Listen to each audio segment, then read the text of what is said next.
Night, we're diving into a truly magical time in history, the mysterious Dark Age, Britain of King Arthur's time. Get cozy under your blankets.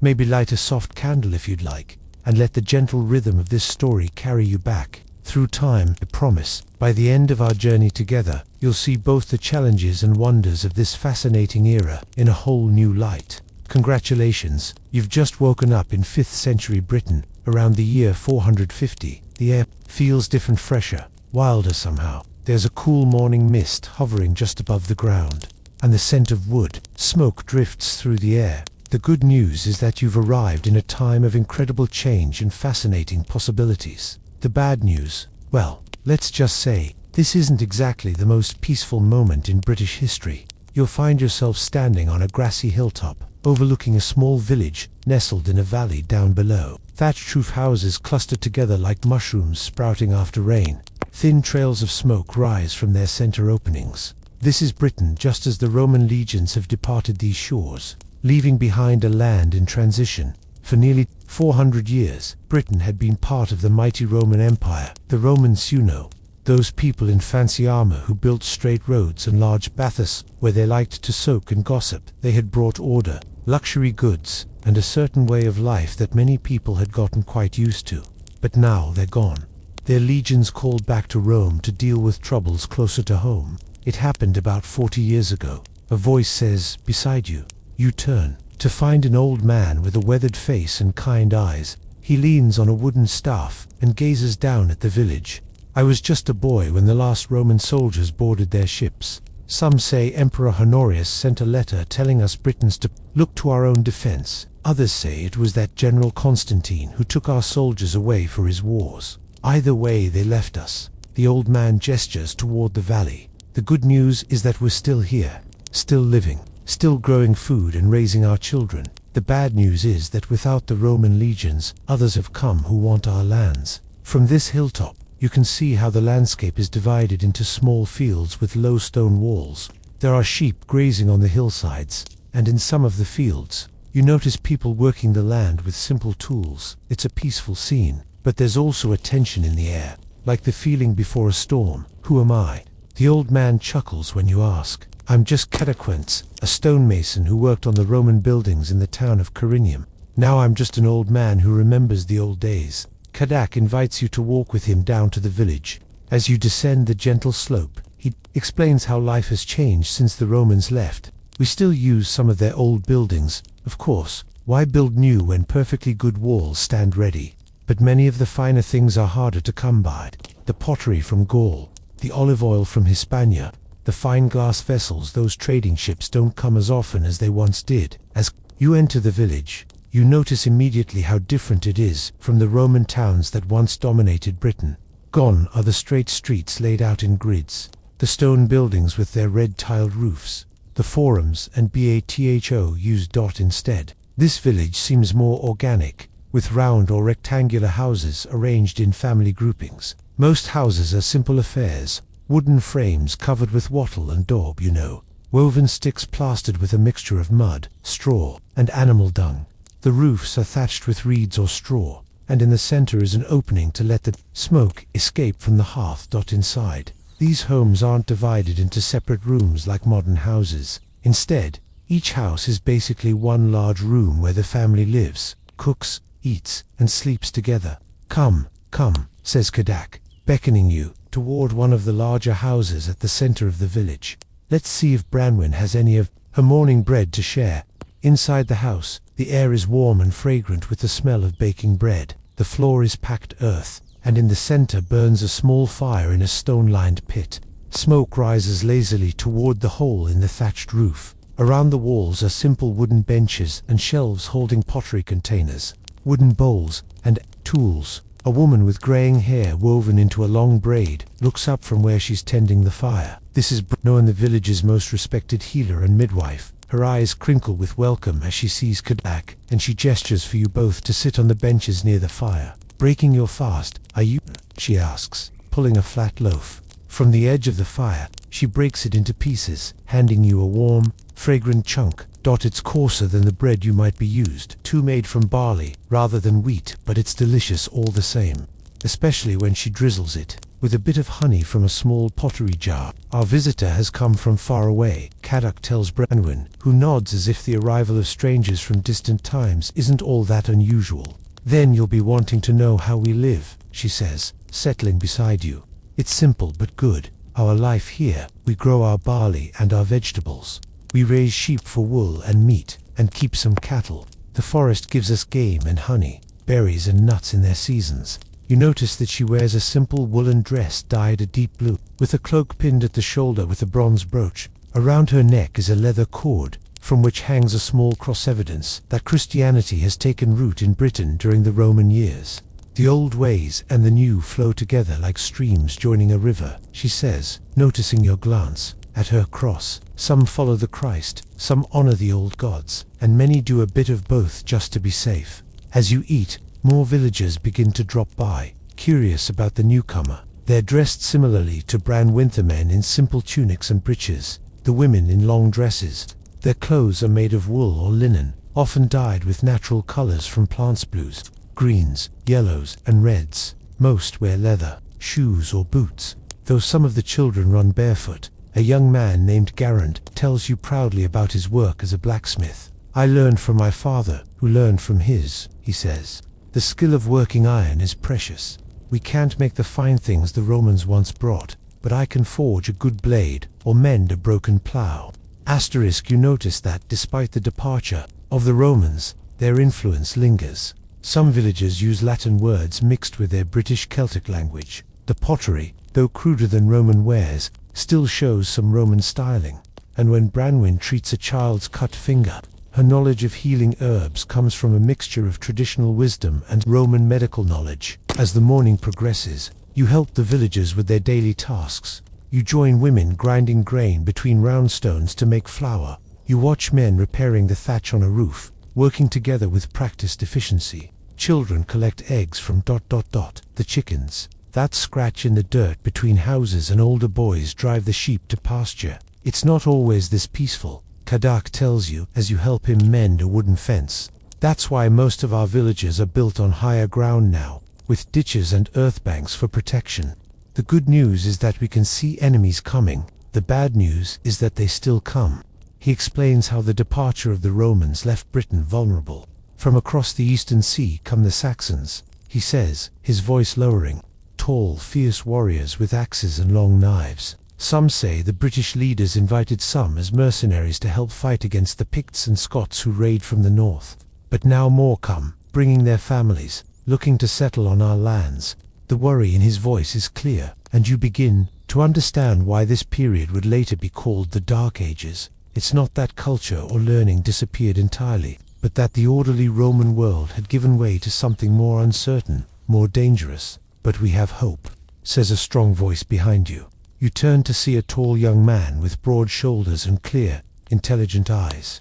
He's dressed more finely than the other villagers, with a tunic of good cloth and a cloak pinned with a silver brooch. A sword hangs at his side, not a crude weapon, but one of fine craftsmanship. This is Bedouin, Kadok says, with obvious respect. He rides with the warband of our king. Bedouin nods in greeting. I've come to bring news, he tells the gathering villagers.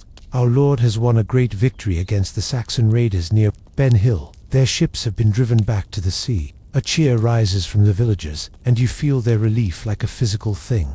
This battle Ben Hill rings a bell in your memory. It's one of the few historical events associated with the legendary King Arthur in later chronicles. Is your lord... You begin to ask Bedouin, but he's already moving toward Branwen's house, where it seems a council of village elders will hear his news in more detail. Come, says Kadok, guiding you to follow. You should hear this too. Inside Branwen's house, more benches have been brought in, and the important people of the village gather. The blacksmith, a weathered farmer with calloused hands, an elderly woman whose intricate cloak pin marks her as someone of status, and several others. You and Kadok find places at the edge of the circle. Bedouin stands in the center, the firelight casting dramatic shadows across his face as he speaks.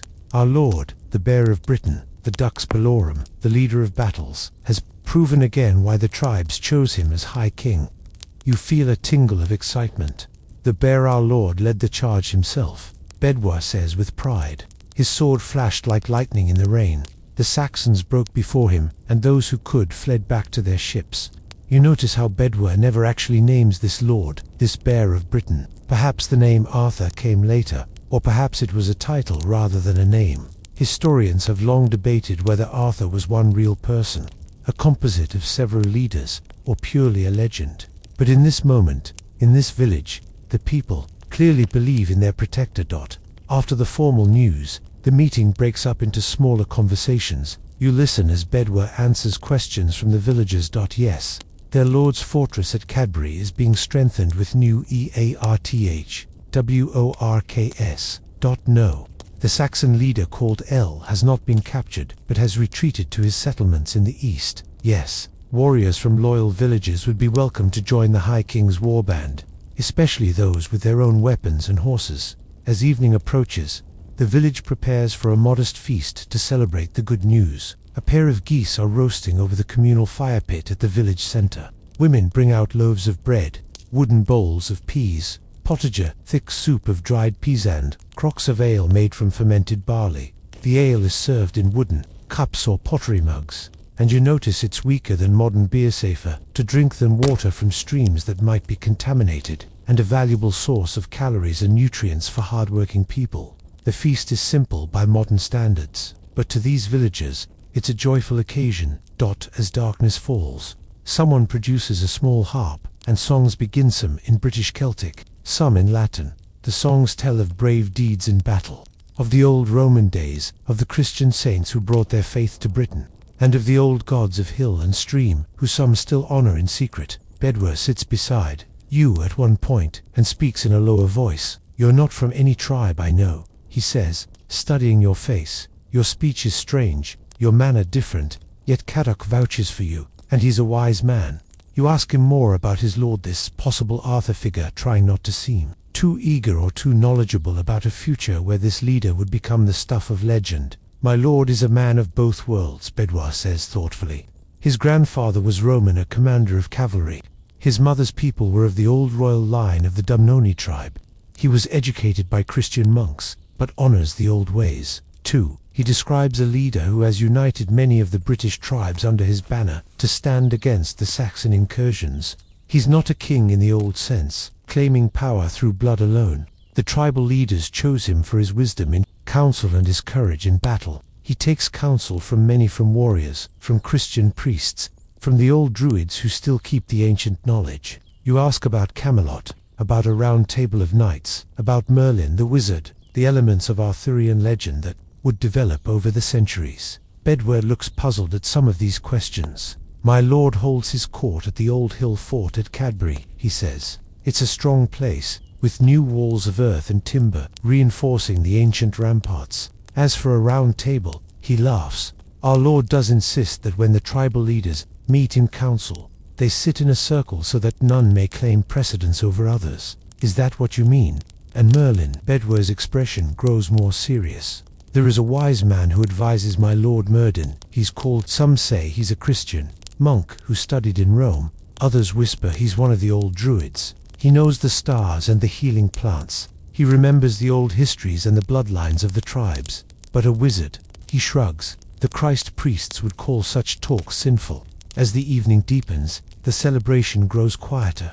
Children have fallen asleep on their parents' laps. The fire burns lower. Kad. Doc finds you and leads you to his own small house at the edge of the village. "You can sleep here tonight," he says, showing you to a simple pallet of straw covered with woolen blankets. "Tomorrow, if you wish, you can go with Bedwyr when he returns to our lord's fortress. Perhaps you'll find more answers there to the questions I see burning in your eyes." As you settle onto the surprisingly comfortable bed, listening to the night sounds of the village dog barking in the distance, the soft lowing of cattle, the whisper of wind in the thatch, you reflect on what you've learned. This dark age Britain is both familiar and strange. The people have the same hopes and fears as people in any time. They want safety, enough food, a meaningful life, but they live in a world where the old Roman certainties have crumbled, where new threats and new possibilities swirl like the mist. In the valleys, the legend of King Arthur would grow from this soil, from real battles against Saxon invaders, from the mixture of Roman and Celtic cultures, from the blend of Christianity and older beliefs that later storytellers would add shining armor, courtly romance, magical swords, and the quest for the Holy Grail. But here, in this village, on this night, you've glimpsed something of the historical reality that might lie behind the myth. As sleep begins to claim you, you wonder what tomorrow will bring, what you might discover at the fortress of the Bear of Britain. The blanket is warm, the night sounds soothing, and your last thought before drifting off is that even in these so-called dark ages, there are plenty of lights still burning. You wake to the soft sounds of the village coming to life, the gentle lowing of cattle, the distant ring of the blacksmith's hammer, and the murmur of voices as people begin their day's work. Sunlight filters through the small smoke hole in Cadoc's roof, casting a dusty beam across the packed earth floor. For a moment, you feel suspended between dreams and reality, between your own time and this ancient world of Dark Age Britain. Cadoc is already up, stoking a small fire in the central hearth. "Good morning," he says, noticing you're awake. "Bedwar plans to leave for our Lord's fortress after breaking fast. If you still wish to go with him, best rise and prepare yourself." Outside, the morning air is crisp and clean, in a way you've never experienced before. Without factories, cars, or power plants, the sky is a deeper blue than you've ever seen, and the sense of wood smoke, earth, and growing things fill your lungs. You realize that in this world, people rise and sleep with the sun. There are no electric lights to extend the day, no clocks to regiment time beyond the natural rhythms of daylight and darkness. At the village center, people gather to share a morning meal of leftover bread, some early berries, and a thin porridge made from barley. Bedwar is there, speaking with a young man who appears to be preparing to join him on the journey. "Ah, our visitor," Bedwar says, nodding to you. Cadoc says, "You wish to travel with me to my lord's stronghold. Good. We welcome those who come in peace and bring news from distant places." The young man beside him is introduced as Gan, a name that sends a little tingle of recognition through you. Could this be the origin of the legendary Sir Gan of later Arthurian tales? This Gan is no knight in shining armor, though. He's a sturdy youth of perhaps 18 years, dressed in simple woolen clothes with a short sword at his hip and a wooden shield slung across his back. Gan has decided to join our Lord's warband, Bedwar explains. His father was a warrior before him, and the boy has skill with blade and spear. Soon, you're ready to depart.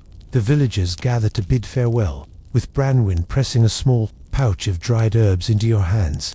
"For strength on the journey," she says with a warm smile. Cadoc clasps your forearm in the warrior's grip. "That was common in these times. Perhaps our paths will cross again," he says. "May your god or gods watch over you.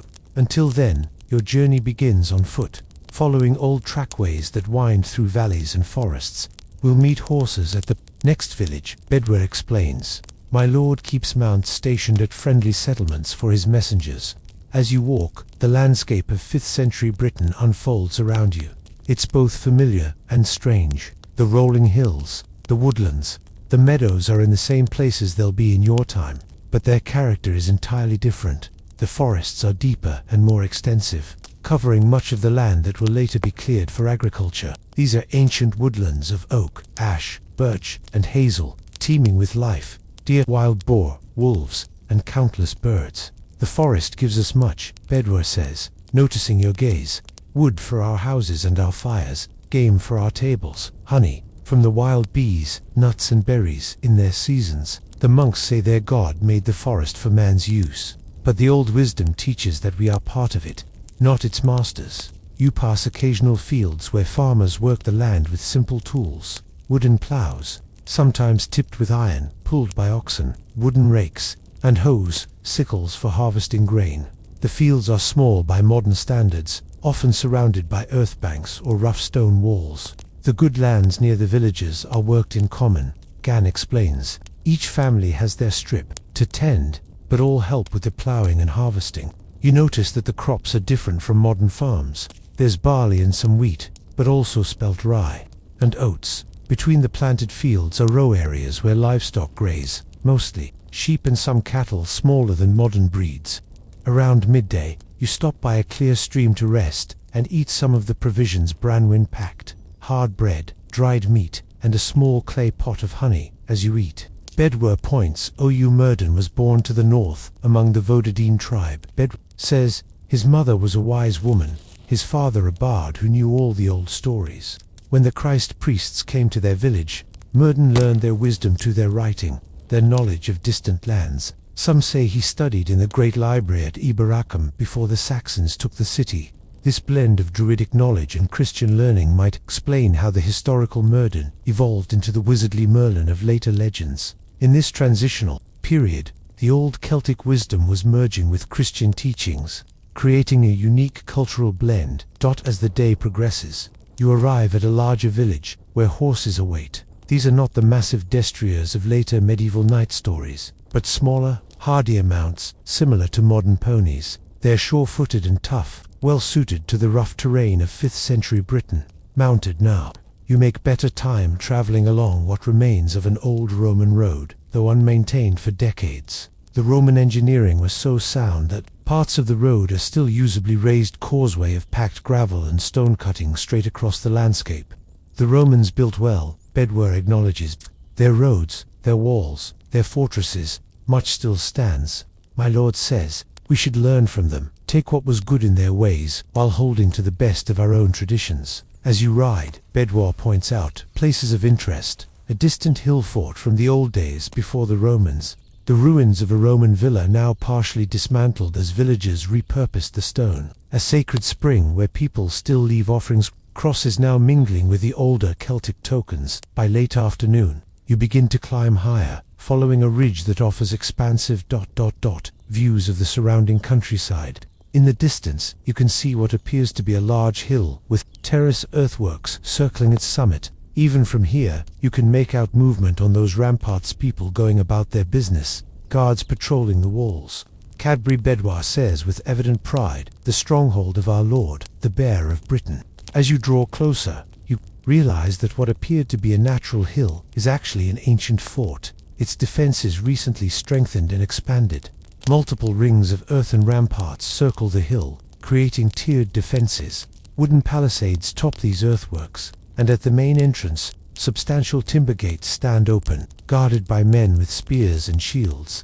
This then might be the historical reality behind the legendary Camelot, not a fantastical castle with soaring stone towers, but a practical, defensible stronghold, combining ancient British hill fort traditions with newer innovations. Approaching the gates, Bedwar is recognized immediately. The guards straighten, thumping their spear butts against the ground in salute. They eye you and Gan with curiosity, but ask no questions. Bedwar's word is clearly sufficient to grant you entry. Inside the gates, you find yourself in a bustling community. The hilltop is covered with buildings of various sizes, most built of timber with wattle and daub walls and thatched roofs, but some using stone salvaged from Roman ruins. At the very top of the hill stands the largest structure, a great hall with smoke rising from a central opening in its roof. People of all kinds move purposefully through the settlement, warriors in leather armor with swords at their sides, craftspeople carrying their tools, women with baskets of food or bundles of cloth, children running errands or playing in the open spaces. There's none of the rigid class separation that will characterize the medieval period. This is a more egalitarian society, though still with clear leadership. Bedwar leads you to a smaller building near the Great Hall. Rest here, he says. Refresh yourselves. I must report to my lord, but with good fortune, you'll meet him at the evening meal in the hall. The building proves to be a guest house of sorts, with several sleeping pallets along the walls and a small hearth in the center. A young boy brings water for washing and takes your cloaks. Are you from beyond the sea? The boy asks, eyes wide with curiosity. You wear strange clothes, and your speech is odd. You give him a vague answer about coming from far away, which seems to satisfy him. He introduces himself as Say, another name that rings bells from Arthurian legend, as Say would evolve into the cheer of later stories. After washing away the dust of travel, you and Gan venture out to explore the stronghold. The atmosphere is one of purpose and energy. This is clearly a place where people feel hopeful, despite the uncertain times. Near the center of the settlement, you find craftspeople at work in open-air workshops. A potter's wheel spins as skilled hands shape a vessel from local clay. Nearby, a weaver works at a vertical loom, creating cloth from wool dyed with plant materials, woe for blue, madder for red, weld for yellow. A tanner stretches cured hides, while a leather worker cuts and stitches the finished leather into shoes, belts, and armor. Our Lord encourages all skills, says a voice beside you. Turning, you see an older man with clear, intelligent eyes. His simple robe bears embroidered symbols that blend Christian and older Celtic designs. A wooden cross hangs at his neck, but also a small pouch that might contain herbs or charms. I am Murden, he says, studying you with evident curiosity. Bedward told me of your arrival. You ask many questions about our Lord and our ways. Your heart quickens at meeting this living version of Merlin, not a long-bearded wizard in starry robes, but a thoughtful man whose knowledge bridges multiple traditions. He radiates not magical power, but a deep wisdom and calm authority. Walk with me, Murden invites, and perhaps we can enlighten each other. As you stroll through the settlement, Murden explains more about the community and its leader. Our Lord was chosen by the Council of Tribes. He says, in the old days, each tribe had its king. But when the Saxons began to settle our eastern shores in greater numbers, the wise among us saw that we must unite, or fall one by one. He describes how the man you're increasingly certain must be the historical Arthur united various British tribes through diplomacy, martial prowess, and a vision of a Britain that preserved the best of both Roman and Celtic heritage. He was raised and educated by an old Roman family. Murden says he reads both Latin and Greek, knows the military tactics of the great Roman generals, understands Roman law and administration, but his mother's blood is of the ancient royal line of the Duboni, and he honors our tribal ways as well. When you ask about religious practices, Murden gives a nuanced answer. The Christ faith has taken deep root in Britain. He acknowledges that Romans brought it, and many found truth in its teachings. Our Lord himself was baptized as a child, but the old ways have wisdom to respect for the land, for the turning of the seasons, for the balance of all things. A wise leader honors both paths, taking what is good from each. This spiritual flexibility might explain why Arthur's court in later legends could incorporate both Christian elements, like the Holy Grail, and magical elements from older Celtic traditions. As evening approaches, people begin gathering toward the great hall at the summit. Cooking fires burn nearby, and the smell of roasting meat fills the air. You follow the flow of people up to the hall's entrance, a large doorway flanked by carved wooden posts. Inside, the hall is a single vast space. A central hearth runs down the middle, with smoke rising to vent through the roof opening. Long tables and benches line the sides, with a slightly raised platform at the far end holding a larger table. Torches, iron brackets, and small oil lamps provide flickering light as darkness falls outside. The hall fills quickly with people taking their places, warriors, craftspeople, visiting tribal leaders, mingling with surprisingly little regard for rank or status. This is not yet the rigidly stratified society of the Middle Ages. A hush falls as a group enters from a side door. Near the high table, at their center, walks a man of medium height but commanding presence. He's perhaps 40 years old, with dark hair showing touches of gray at the temples. He wears a fine tunic of deep red wool, embroidered at the edges, with a cloak fastened by an impressive silver brooch. A sword hangs at his side, not the mythical Excalibur of legend, but clearly a weapon of fine craftsmanship. As this man takes his place at the center of the high table, Bedwar appears at your side. Come, he says. Our Lord wishes to meet you. Heart pounding, you follow Bedwar to the high table. The man, surely the historical Arthur, though no one has yet spoken that name, regards you with keen intelligence. Welcome to our hall, he says, in a voice accustomed to command, but warm with genuine welcome. Bedwar tells me you come from distant shores with strange tales and questions about our ways.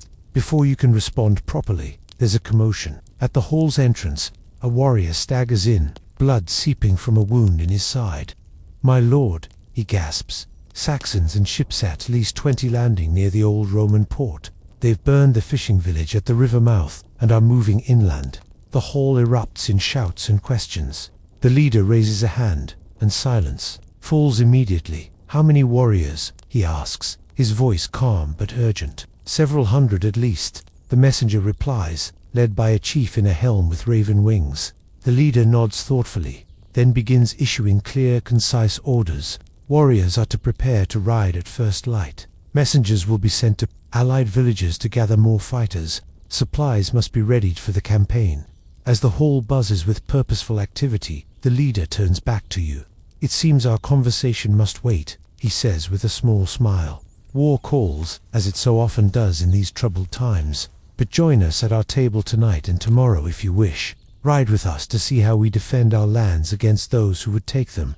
You're seated near the high table alongside Mert, who watches the proceedings with thoughtful eyes. Servants bring food: roasted venison and pork, barley bread, stewed vegetables, and small cakes made with honey. The drink is meader-sweet fermented honey beverage and a lighter ale made from barley. "This is the rhythm of our days," Murden comments quietly. "Moments of peace and creation interrupted by the call to defend what we've built. It has been so since the legions left. Perhaps it will always be so." As the meal progresses, you observe the interaction between the leader and his people. There's respect, but not the fawning difference that will characterize relationships between lords and subjects in later medieval times.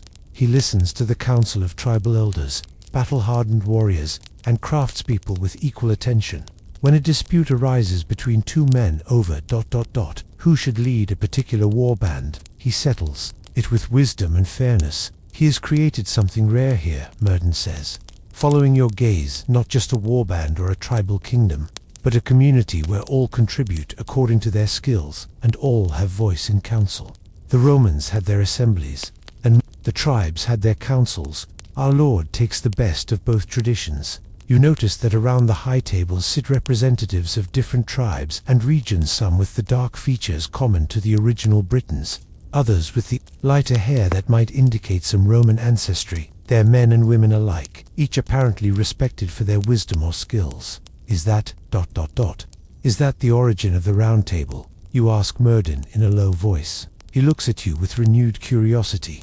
Round Table, an interesting phrase. Our Lord does insist that in council we sit in a circle, so that all may see each other's faces and speak with equal voice. In the old days, the tribal kings would argue endlessly about who should sit in the place of honor. Our Lord says that in his counsel the only place of honor is earned by wisdom and courage, not by birth alone. This practical arrangement for tribal governance, it seems, would evolve over centuries of storytelling into the legendary Round Table of Arthurian romance. After the meal, warriors gather in small groups, preparing for tomorrow's campaign. Some sharpen blades or repair leather armor. Others speak in low voices about tactics in previous battles. A few seek quiet moments with loved ones before departure. You find yourself drawn to a small group near the edge of the settlement where Bedwar is instructing younger fighters, including Gan, by the light of a small fire. He demonstrates sword techniques, moving with practiced grace. "The Saxon fights with fury and strength," he explains. He charges forward with his shield and strikes with his long knife, but fury can be turned against itself. The disciplined warrior steps aside, lets the charge pass, then strikes. He demonstrates a fluid movement, stepping past Gan's practice, lunge and tapping him lightly on the back. This is not the stylized combat of later medieval romances, but practical battlefield technique, focused on survival and victory. These warriors aren't knights in shining armor, but practical fighters in leather and wool, carrying shields of linenwood, spears of ash, and iron-bladed swords. As the evening grows later, people begin to seek their rest in preparation for the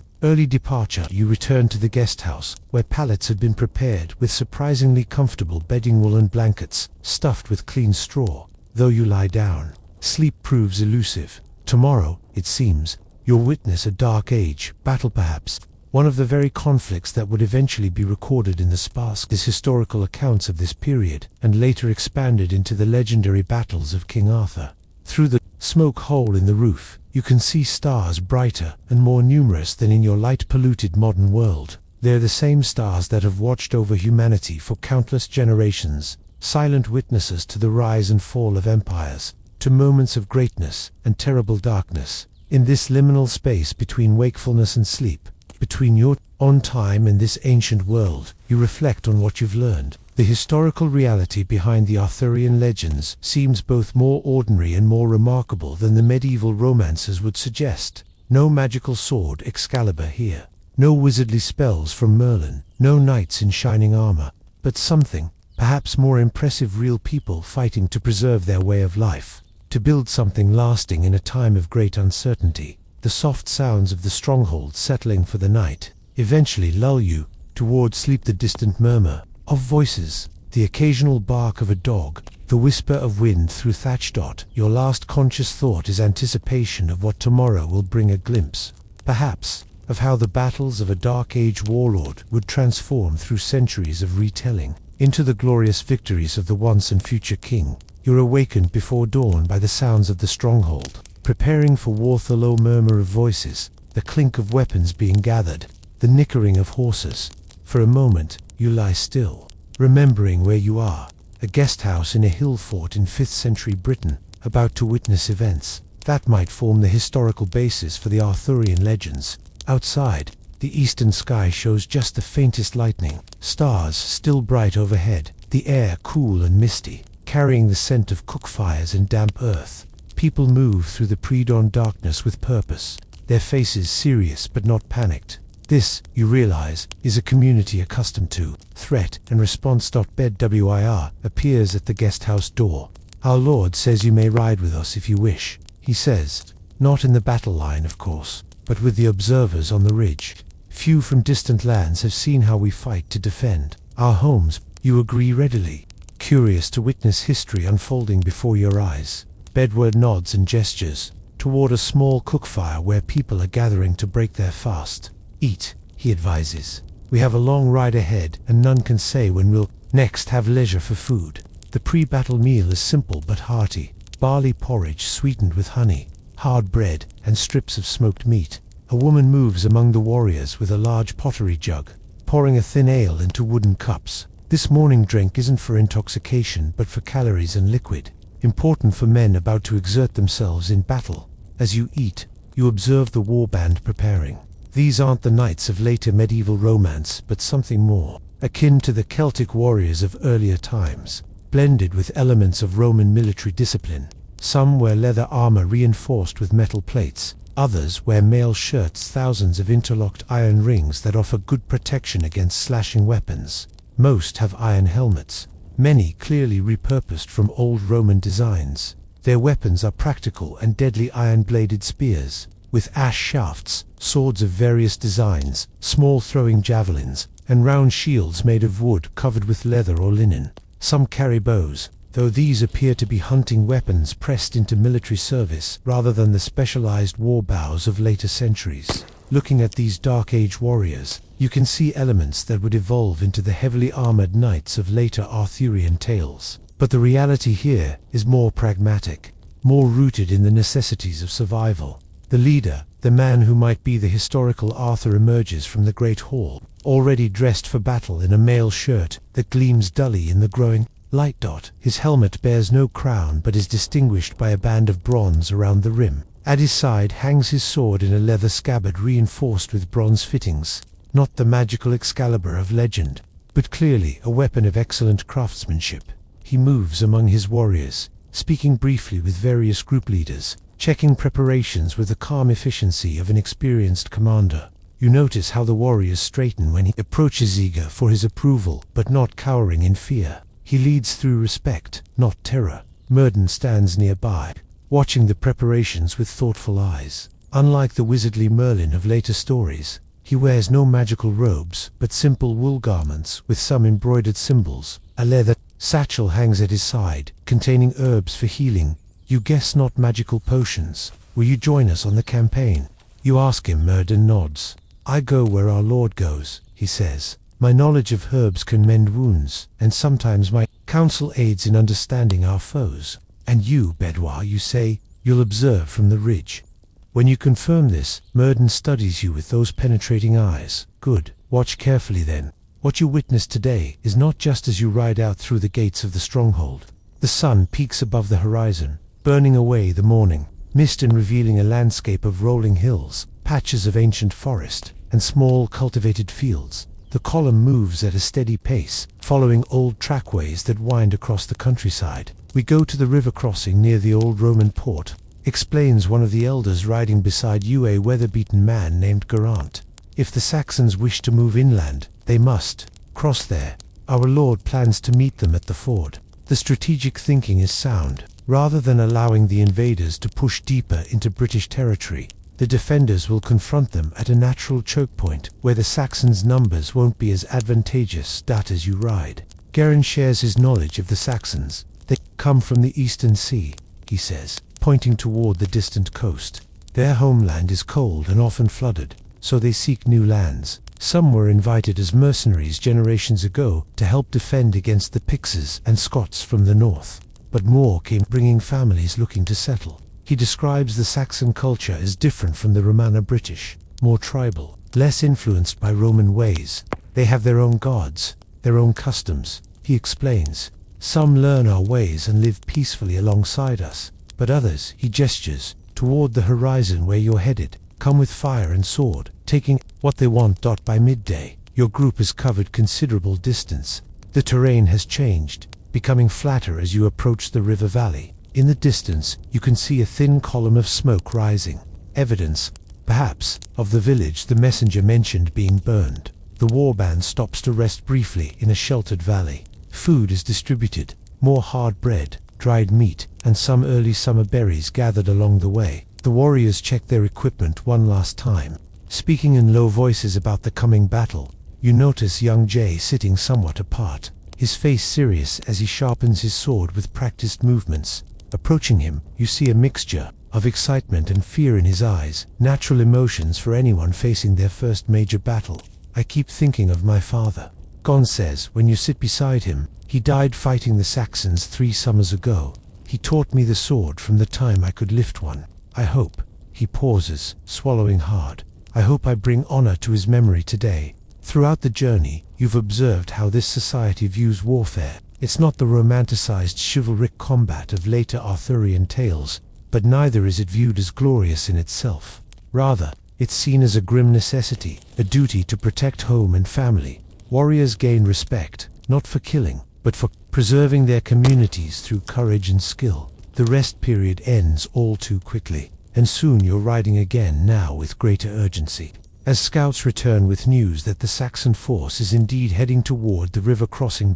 By mid-afternoon, you reach a range of low hills overlooking a broad river valley. The river itself gleams in the sunlight, a silver ribbon winding through green meadows. At one point, the river widens and shallows, the ford where the confrontation will happen. On the far side of the river, you can see movement, the Saxon warband emerging from a distant wood. Even from here, you can make out their distinctive appearance. Many with long blonde hair and beards, carrying round shields painted with fearsome designs, armed with spears, long knives, the sixes that gave the Saxons their name, and throwing axes. Bedware leads your group of observers to a position on a hilltop, with a clear view of the ford, but well back from the potential fighting. Stay here, he instructs. You'll see all that happens, but be safe from stray arrows or flanking movements. From this vantage point, you watch as the British force deploys with impressive discipline. The leader, this proto-Arthur figure, positions his warriors. Carefully, spearmen form a shield wall near the ford, creating a bristling barrier of points. Behind them, sword fighters wait to exploit any breach. On the flanks, mounted warriors prepare to sweep around and attack from the sides if opportunity presents. Murden comes to stand beside you on the hilltop, his eyes narrowed as he studies the deployment. Our Lord learned much from the old Roman manuals of war, he comments, but he adapts their teachings to our weapons, our terrain, our enemies. That is his genius. As the Saxon force approaches the opposite bank, you witness something unexpected. Rather than immediately attacking, the British leader rides forward with just a small honor guard and raises his hand in a gesture for parley. After some visible discussion among the Saxon leaders, one of them, a tall figure in a helm adorned with raven wings, steps forward with his own guards. The two leaders meet in the shallows of the ford, water swirling around their horses' legs. Though you're too far away to hear their words, you can see they speak for some time, gestures occasionally punctuating their conversation. What are they doing, you ask Murden. Our Lord always offers peace before war, the advisor explains. He offers the Saxon leader land east of the river if they will settle peacefully and acknowledge his overlordship. Some accept such terms. Not all Saxons come for bloodshed alone. Many seek only land for their families. After what seems an eternity of tense conversation, the two leaders turn back to their respective forces. From the continued preparations on both sides, it's clear that peace has not been achieved.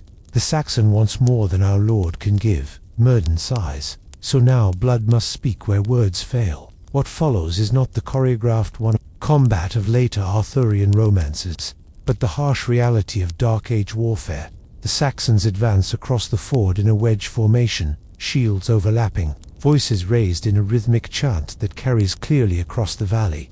The British spear wall stands firm, presenting a hedge of iron points. From your distant vantage point, the battle unfolds like a living tapestry, terrible in its way, but also grimly fascinating as an historical moment. The initial clash sends ripples through both formations. Men fall on both sides. The ford's waters run red for a time. It seems the Saxon wedge might break through the British centre by sheer momentum and weight of numbers. But then you see the British leader, this historical Arthur, move his mounted ... warriors in. A sweeping arc strike the Saxon formation from the flank.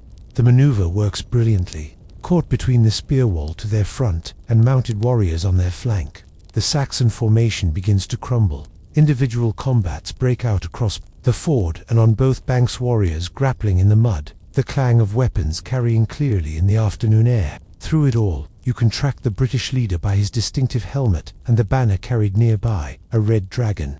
You realize a symbol that will feature prominently in later Arthurian legends. He fights not from a safe distance, but in the thick of combat, his sword rising and falling, his shield turning aside, Saxon blows. He leads from the front. Garin says, "Beside you," pride evident in his voice. That is why men follow him, not because of his birth or wealth, but because he never asks others to take risks he will not take himself.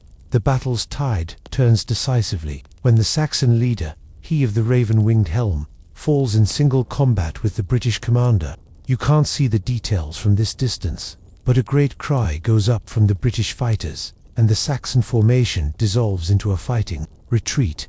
Not all the invaders flee. A significant group lays down weapons and kneels in submission. This too is different from how later medieval tales would portray such conflicts. In the harsh realities of Dark Age survival, taking capable prisoners who might become settlers under your rule was often more valuable than slaughtering enemies. As the fighting subsides, leaving the ford and its approaches littered with fallen warriors from both sides, you witness the aftermath of Dark Age battle, something rarely depicted in later romantic tales.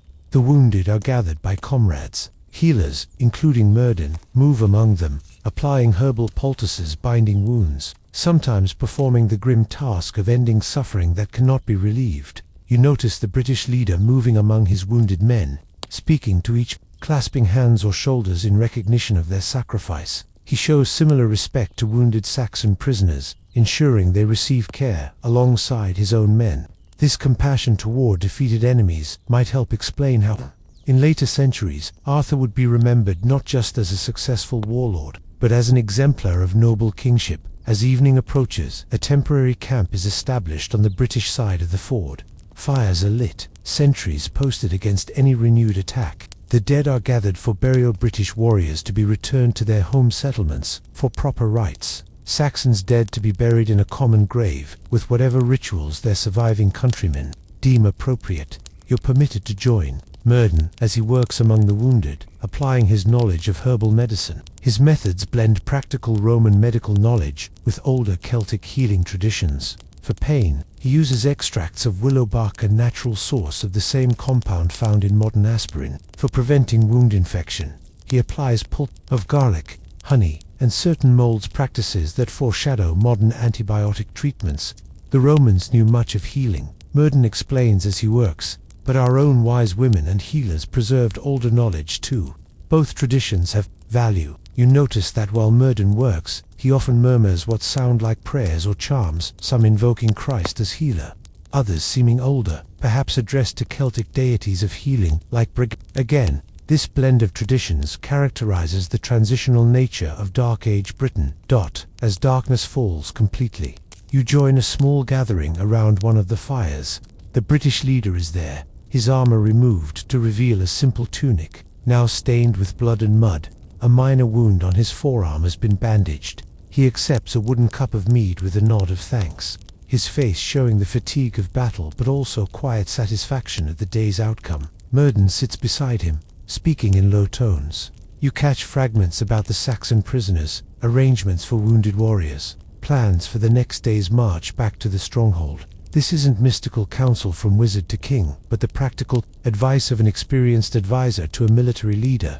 When they notice you hovering nearby, the leader gestures for you to join them. "Come, traveler," he says. "Sit and warm yourself. This has been a hard day, but a good one for our people." Settling beside the fire, you're struck by the man's presence. He's neither the mythical figure of later romances, nor a simple barbarian, warlord.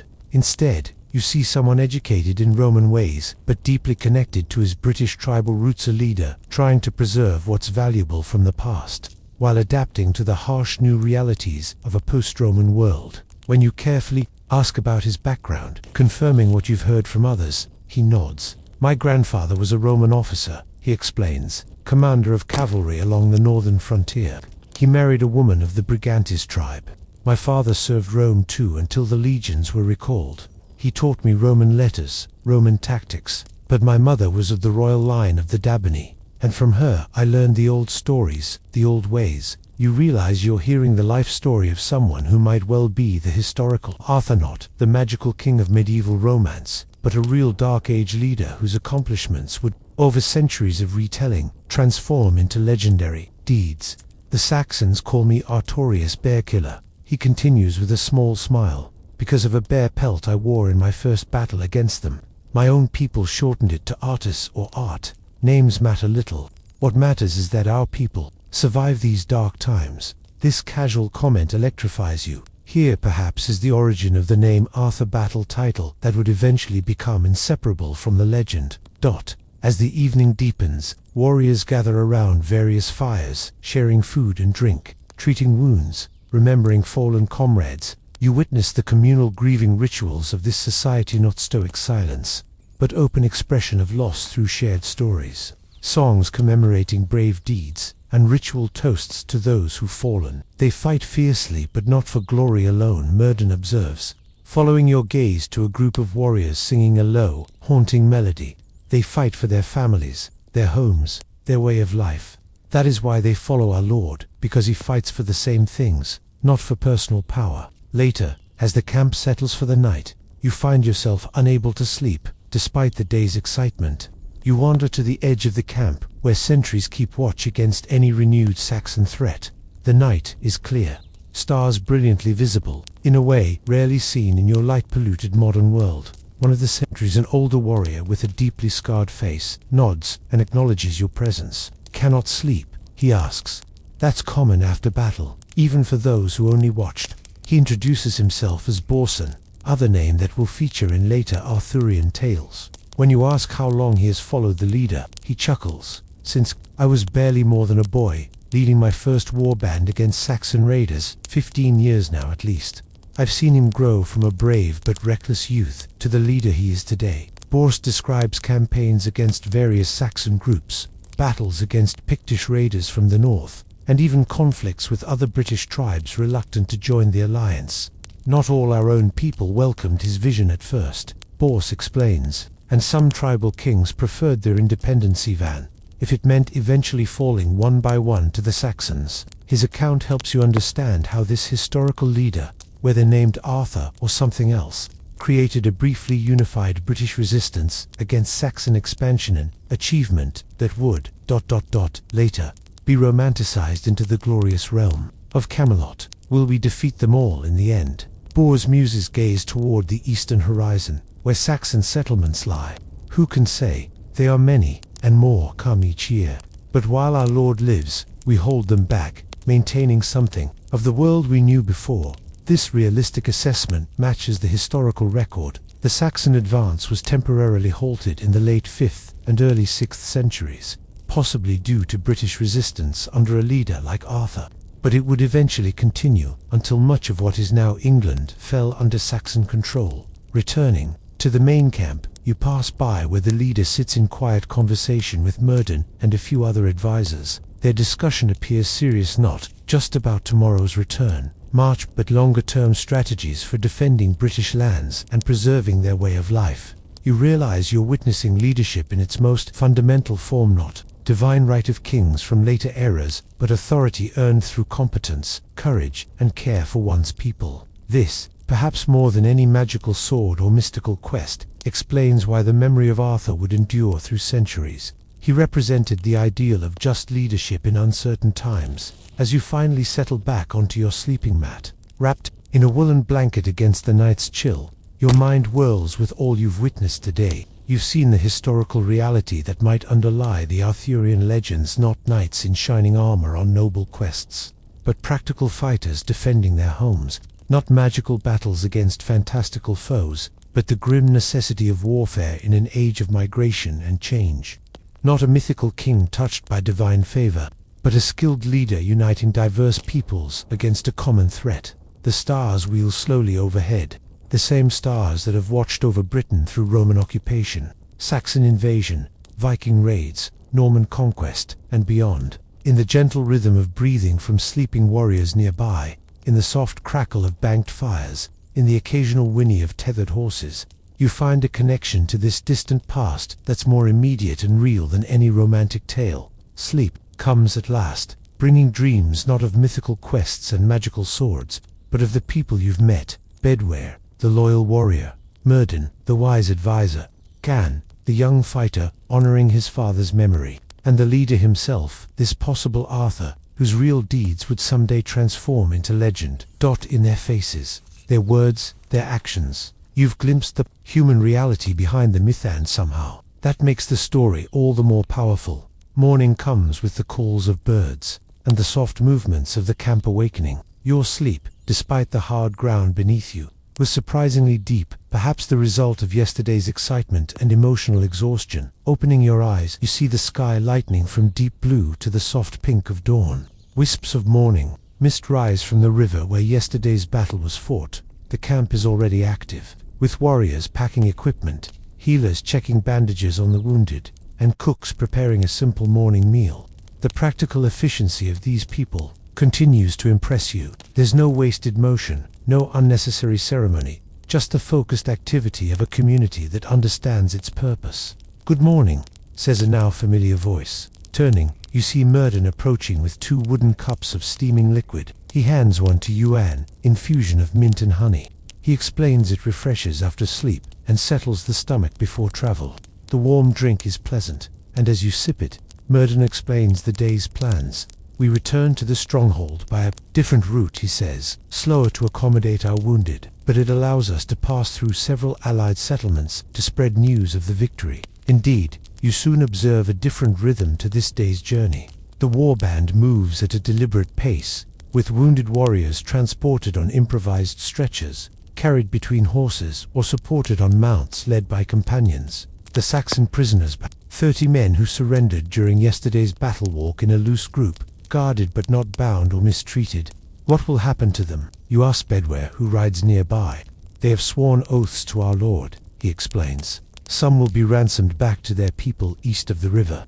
Others who have skills we need, smiths, carpenters, boat builders, may choose to settle in our territories under our protection." This pragmatic approach to former enemies reflects the fluid nature of Dark Age society, where practical alliances and the need for skilled hands often outweighed ethnic divisions.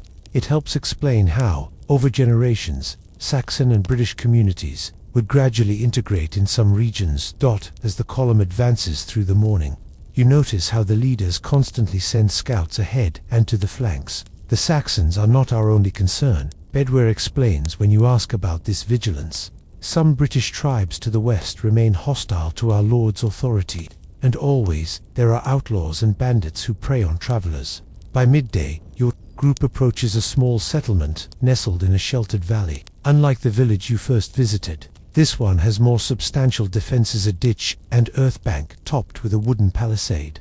The gates stand open, however, and people stream out to greet the returning warriors.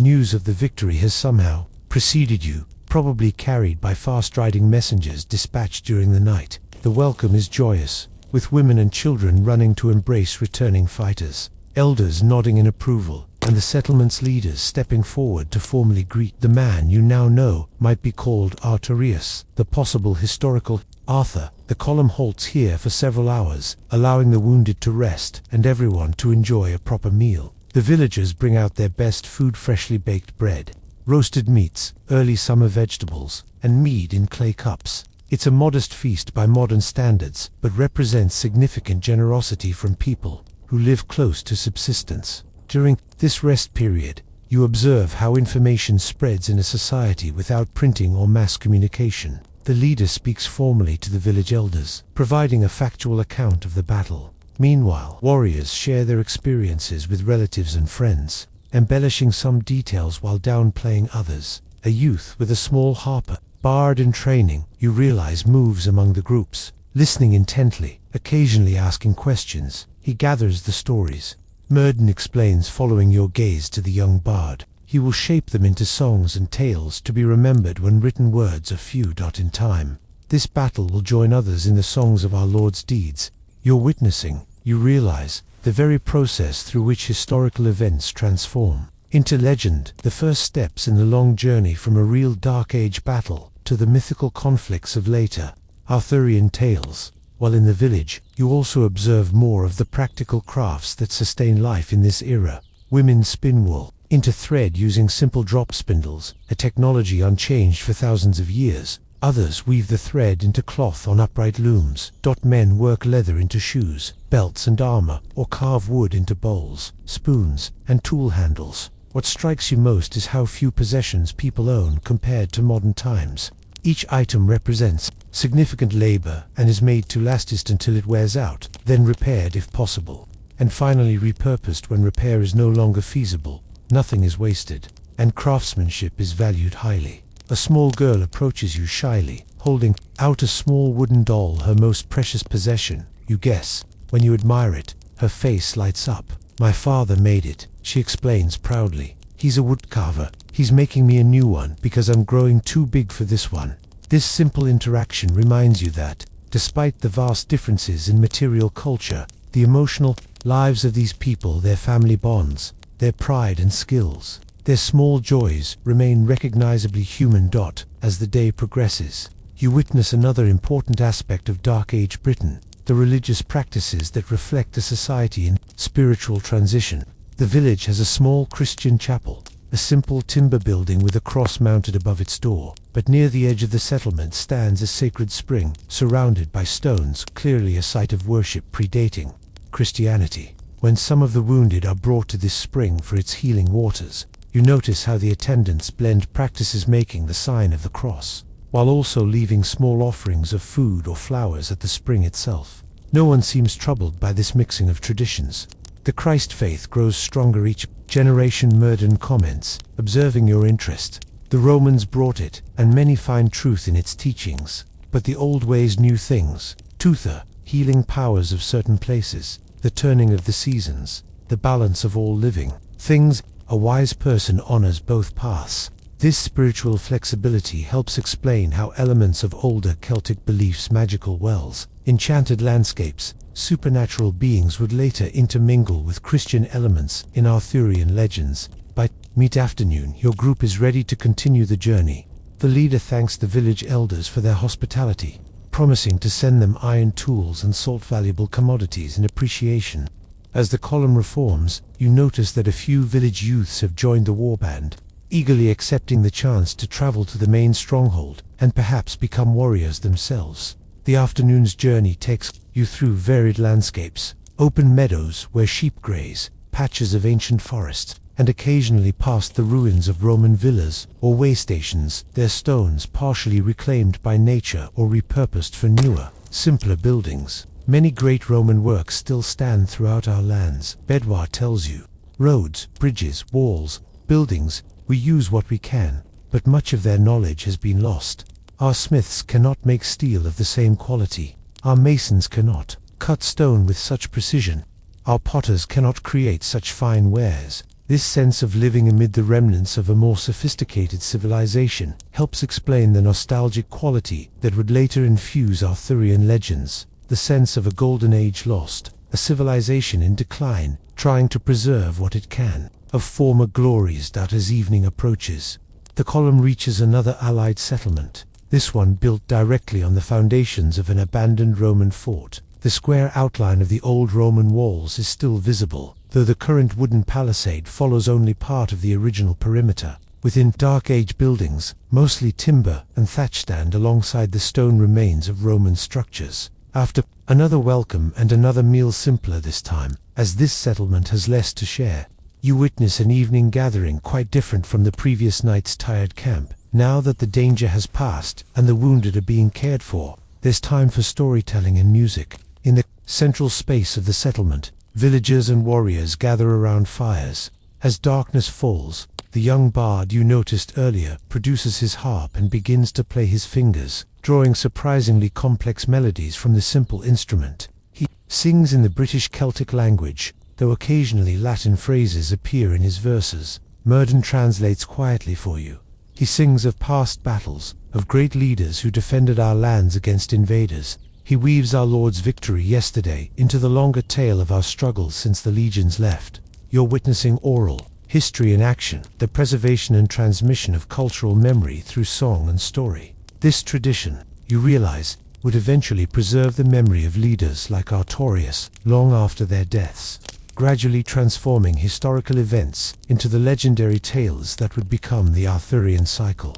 Later in the evening, the leader himself speaks to the gathered community, not as a remote king pronouncing edicts, but as a first among equals, sharing plans and seeking input. He describes his strategy for securing the river frontier against further Saxon incursions, calling on this settlement to provide scouts and messengers for an early warning system. We cannot match the Saxons in numbers, he acknowledges candidly. They are many, and more come each season from across the eastern sea. But we can outthink them, outmaneuver them, use our knowledge of the land to our advantage.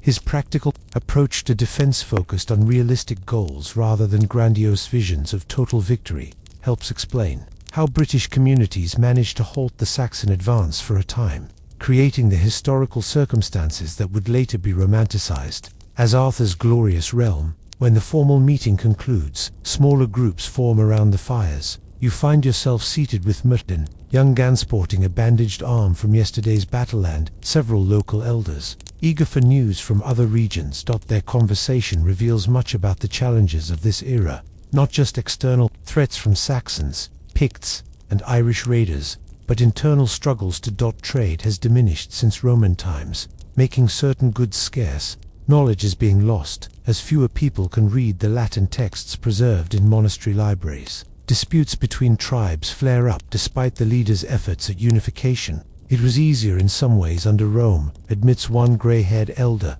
Their laws were clear, their roads were safe, their coins were trusted everywhere. But we paid for that safety with our freedom, our traditional ways, and now we must find our own path. Murden responds, taking what was good from Rome, but remembering who we were before they came, who we truly are.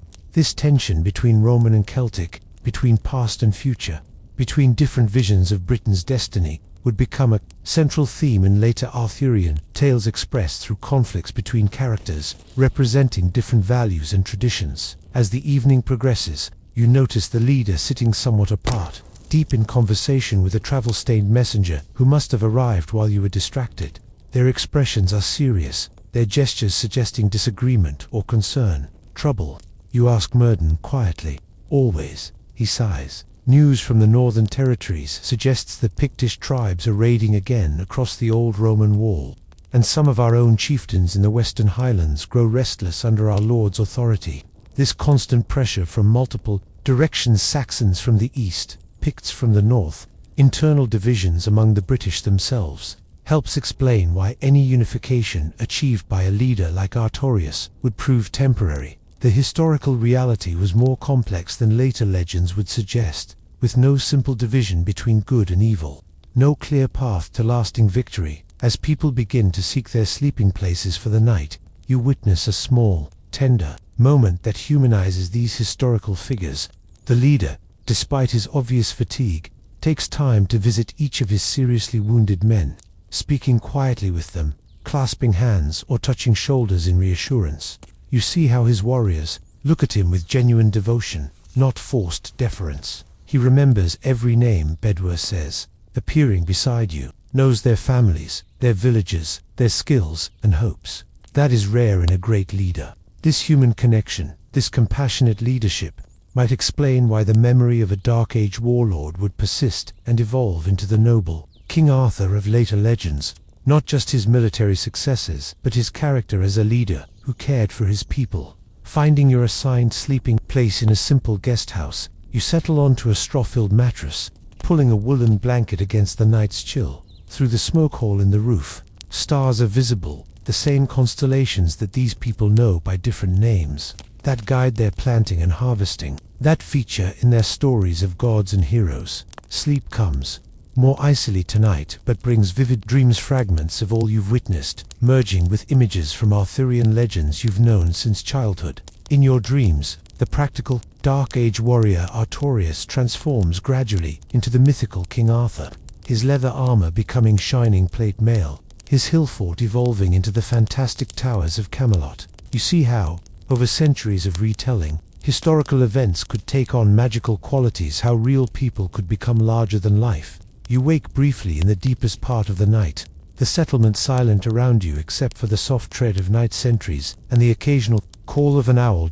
In this quiet moment between sleep and wakefulness, you reflect on what you've learned about the possible historical roots of the Arthurian legends. The real Dark Age Britain was harsher, more pragmatic than later romantic tales would suggest, a society fighting for survival amid the collapse of Roman order, the pressure of Germanic migration, and climate changes affecting agriculture and settlement patterns. Yet within this challenging reality, you've witnessed courage, wisdom, compassion, and community, the human qualities that would eventually be idealized in the Arthurian tradition. As sleep reclaims you, your last conscious thought is anticipation of tomorrow's arrival at the main stronghold, and what final insights you might gain about the historical reality behind one of the world's most enduring legends. Morning begins early again, the camp stirring before full daylight.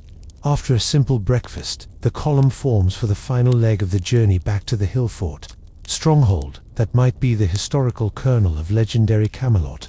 Riding beside Bedouin as the sun climbs higher, you ask him about the leader's background, hoping to understand more about how a real Dark Age warrior could evolve in cultural memory to become the mythical King Arthur. His father was a war leader before him, Bedouin explains, commanding cavalry for the last Roman governors, then leading our defense after the legions withdrew. He taught our Lord Roman tactics, Roman ideas of law and governance, but his mother was of the old royal line of the Duni tribe, keeper of the ancient stories and customs.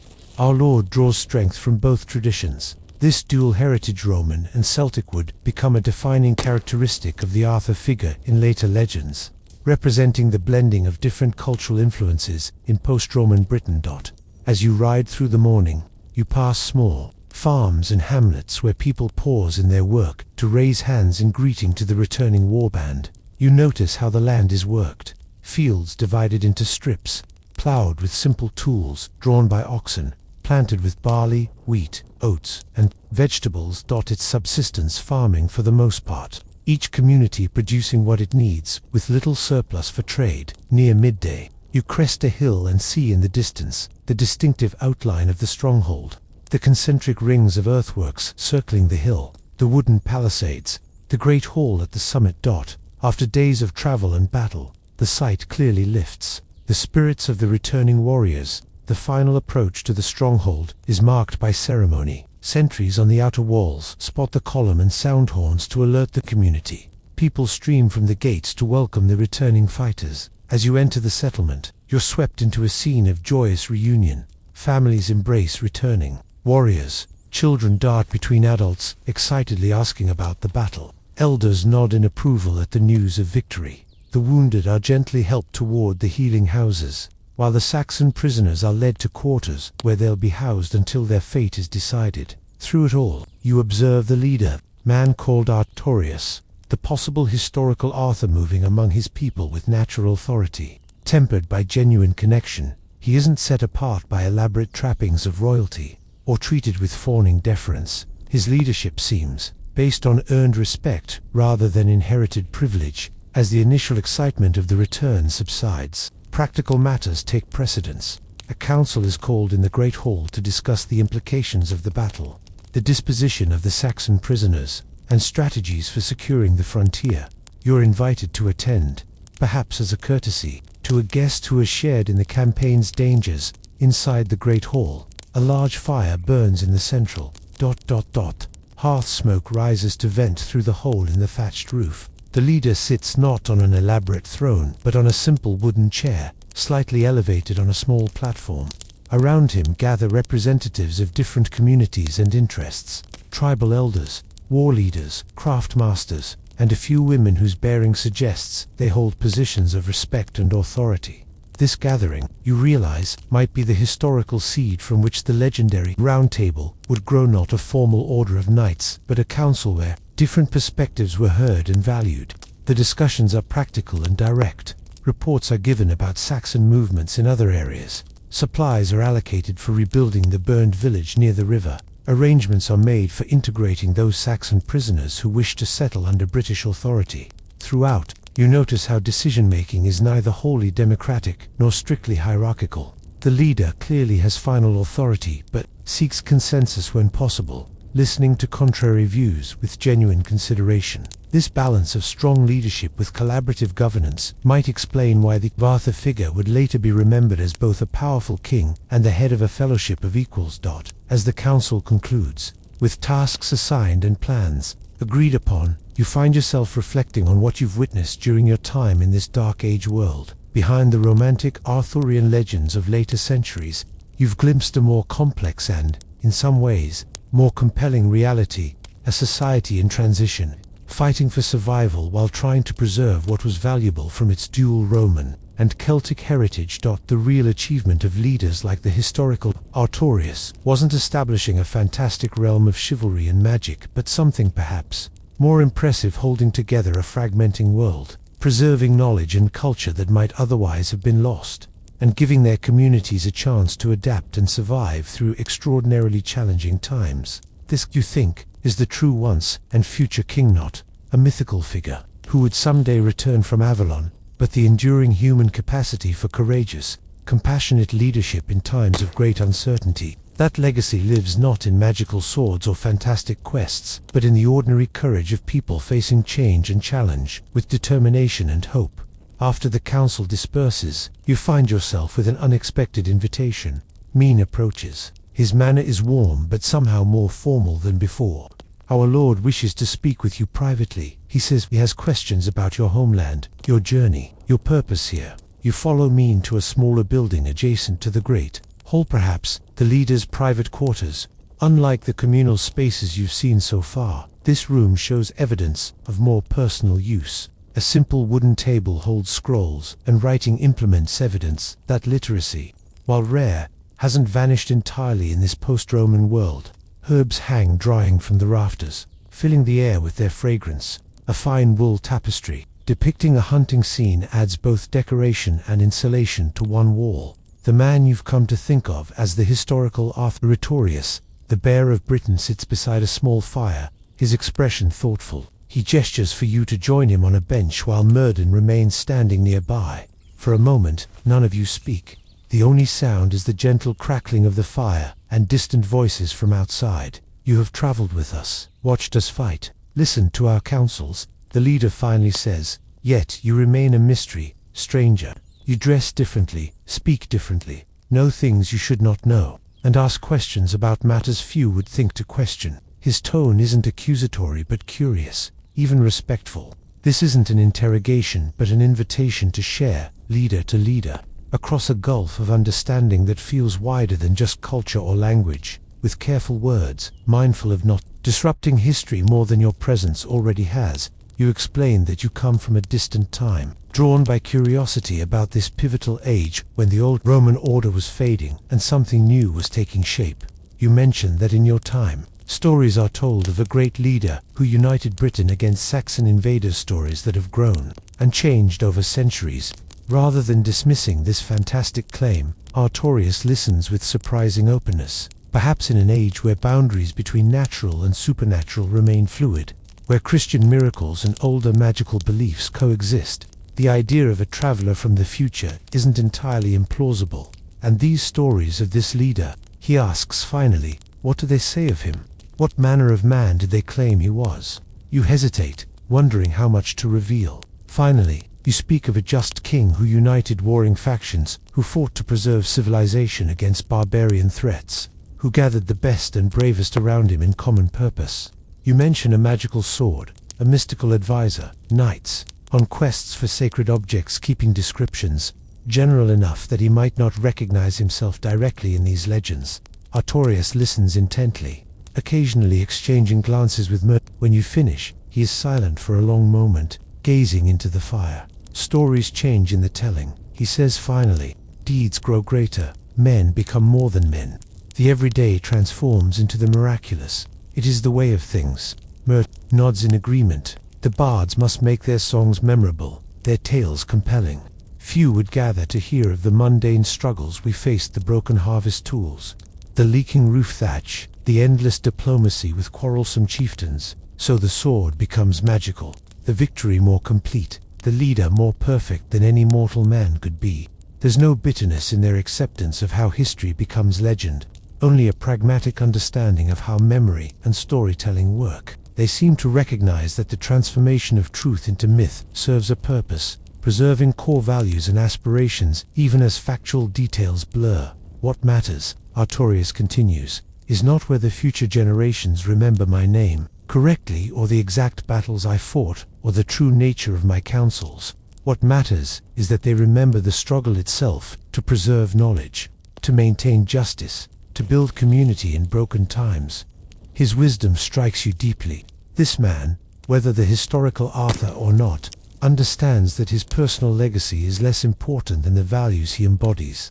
The effort to protect civilization when its future hangs in the balance. Your conversation is interrupted by the arrival of a young boy, the same seer you met earlier who might be the kernel of the later CIR character. He brings word that the evening meal is being prepared and that visitors have arrived from a western settlement, bringing gifts and news. Artorius rises, the private moment giving way to public duties. Before you leave, however, he makes an unexpected offer. Remain with us for the turning of the moon if you wish to learn our ways more deeply. When you return to your own time, speak truly of what you have seen, not just our battles and councils, but our everyday lives, our hopes, our struggles, large and small. With that invitation, you're released back into the bustling life of the stronghold. The remainder of the day passes in a whirl of activity as the community prepares for evening feasting and the reception of the new visitors. You observe how even celebrations require practical work. Food must be prepared, the great hall arranged, appropriate gifts gathered to reciprocate those brought by the visitors.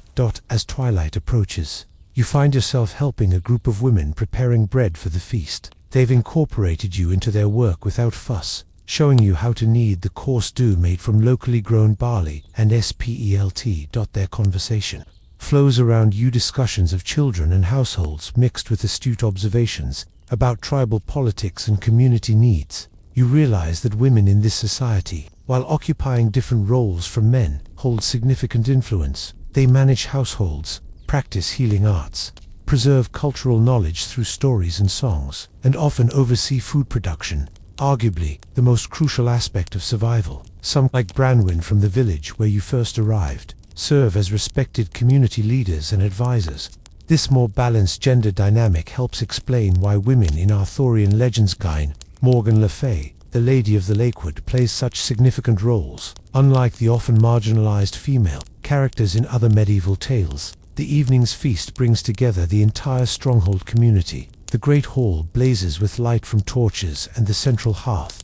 People arrange themselves on benches along trestle tables, with the main table at the elevated end occupied by Artorius, his chief warriors Myrddin, and the visitors from the western settlement. These visitors bring interesting news. They speak of trading ships from across the Western Sea, from Hibernia, Ireland, and even further from the lands the Romans called Hispania. Despite the disruption of Roman trade networks, some maritime commerce continues, bringing occasional luxuries and news from distant shores. The world has not ended with Rome's retreat. Myrddin comments when you express surprise at this continued connection to distant lands. It has changed, he adds. Yes, grown smaller in some ways, more fragmented, but people still travel, still trade, still seek new horizons. This perspective challenges the common modern view of the Dark Ages as a time of complete isolation and cultural regression. While certainly more limited than during the height of Roman power, connections remained, preserving threads of commerce and communication that would eventually strengthen again in later centuries. As the meal progresses, the formal business of the gathering takes place. The Western visitors have come seeking judgment in a dispute between neighboring communities over grazing rights. Artorius listens to both sides, asks penetrating questions, and finally proposes a solution that draws on both Roman legal principles and older tribal customs. You're struck by how justice functions in this society, not through written codes and professional courts, but through the wisdom of respected leaders applying practical solutions to maintain community peace. Yet, there's structure to the process, combining elements of Roman judicial procedure with Celtic tribal traditions.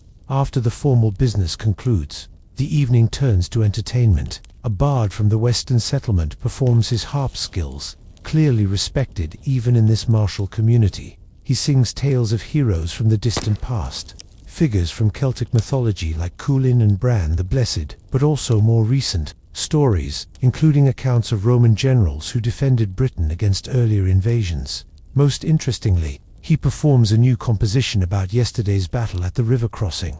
Already, you notice how the actual events you witnessed are being shaped into a more dramatic narrative. The leader's combat with the Saxon chief, described in more elaborate detail, the victory more complete, the Saxon retreat more decisive than what actually occurred. And so it begins. Merrin murmurs beside youth, a transformation from deed to legend, from man to myth. In 3 generations, this song will describe magical swords and divine intervention. His tone holds no criticism, only acceptance of the way human memory works. Stories must be memorable to survive, and each retelling inevitably reshapes events to emphasize meaning over literal accuracy. As the evening deepens and the celebration continues, you notice how different aspects of this society's heritage blend together. In one corner, children play a board game clearly derived from the Roman ludus latrunculorum, a strategy game similar to chess. Nearby, warriors exchange boasts and arm wrestling challenges in a fashion that would have been familiar to their Celtic ancestors centuries before Rome's arrival. The food similarly reflects this cultural blend, dishes combining Roman culinary techniques with local ingredients, Mediterranean flavors adapted to British resources. Even their clothing shows this mixing of traditions: tunics, cut in Roman styles but decorated with Celtic patterns, brooches incorporating designs from both cultures. What you're witnessing isn't the complete disappearance of Roman civilization, nor the untouched survival of pre-Roman Celtic culture, but something new emerging from the creative tension between these influences. Exactly the cultural matrix from which Arthurian legends would eventually grow. Late in the evening, when many have sought their sleeping quarters and the great hall grows quieter, Bedward joins you near the banked central hearth. His expression is thoughtful as he gazes into the glowing embers. "Murden tells me you may be leaving us soon," he says, returning to your distant home. When you acknowledge this, he nods slowly. "I thought this might be so. Travelers like you seldom stay." He hesitates, then continues. "Before you go, I would ask something of you. Remember us as we truly were, not perfect heroes from songs, not savages without learning or wisdom, but people striving to preserve what matters while adapting to a world in flux." His request touches you deeply. This warrior, who might be the seed of the legendary Sir Burr, isn't concerned with personal glory or how his own deeds might be remembered, but with the authentic portrayal of his entire community, their struggles, their values, their humanity. In your time, Bedward continues, do people still face such challenges? The need to preserve knowledge while embracing necessary change, the struggle to build unity from diversity, the defense of community against those who would destroy rather than create. His questions strike at the heart of human experience across all eras. You realize that despite the vast differences in material culture and specific historical circumstances, the fundamental challenges facing Bedwars society resonate strongly with those of your own time. These struggles never truly end. You tell him honestly. The forms change, the specific threats and opportunities evolve, but the essential human challenges remain. Rather than discouraging him, This answer seems to provide comfort. Then perhaps our efforts here matter beyond our own time, he says. Perhaps in facing our challenges with courage and wisdom, we speak across the centuries to those who will face their own trials. This perspective that human struggles and triumphs form a continuous thread connecting past, present, and future offers a deeper understanding of why Arthurian legends have remained powerful for so long. They speak to enduring human concerns, presenting not just entertainment but wisdom about leadership, community, and purpose that transcends their specific historical context. The next several days pass in a rhythm that gives you deeper insight into everyday life in this Dark Age community. You're welcomed into various aspects of the stronghold's activities, sometimes observing, sometimes participating as your skills allow. You join hunting parties that venture into nearby forests, learning how these people sustainably harvest game using bows, spears, and trained dogs. Their knowledge of animal behavior and woodland ecology is sophisticated, passed down through generations of practical experience. You observe agricultural work in the fields surrounding the stronghold, seeing how crops are rotated to maintain soil fertility, how weather signs are interpreted to time planting and harvesting, and how communal labor tackles the most demanding tasks like grain harvesting. In the craft workshops, you watch metalworkers, potters, woodcarvers, and weavers practicing skills that blend Roman techniques with older Celtic traditions. Without mass production, each item is made individually by skilled hands, often decorated with personal touches that reflect the maker's creativity within traditional patterns. Children's education happens through practical apprenticeship rather than formal schooling. Young ones follow adults through daily tasks, gradually taking on more responsibility as they demonstrate readiness. Stories told around evening fires transmit cultural values, historical memory, and practical knowledge in engaging forms that lodge deeply in young minds. Beyond these practical activities, you observe the community's spiritual life. The stronghold contains both a small Christian chapel where monks lead prayers and a sacred grove at the eastern edge, where older rituals honor the turning of seasons and significant life transitions. Most people participate in both traditions without apparent conflict, finding different but complementary meanings in each. Throughout these days, you have occasional conversations with Artorius Murden and others about matters both practical and philosophical. You're struck by how their thinking blends pragmatism with deeper reflection.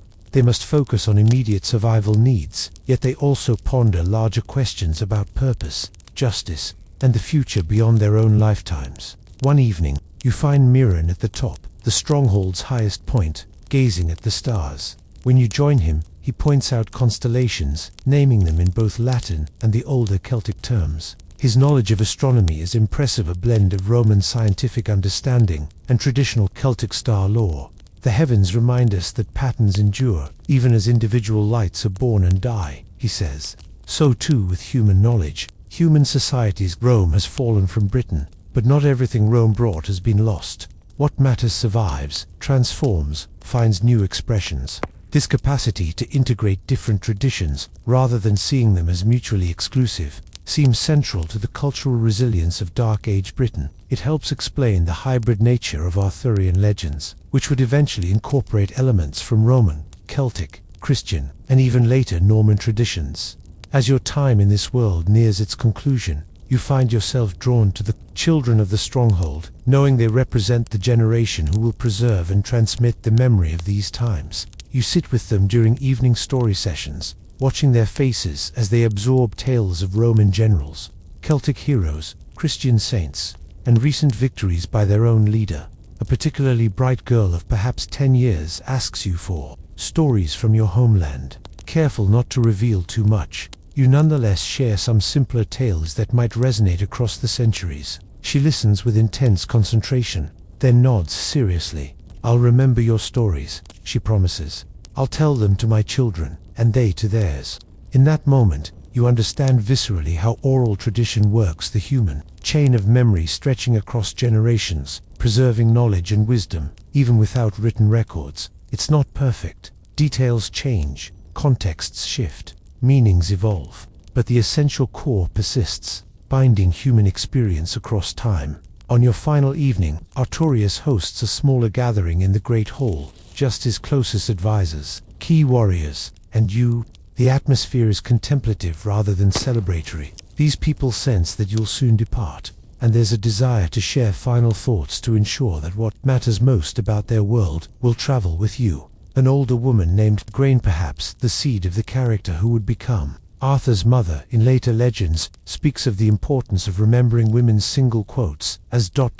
contributions to their society. It is not only through war that we survive, she says firmly, but through healing, teaching, nurturing, creating. These two are forms of courage, forms of strength.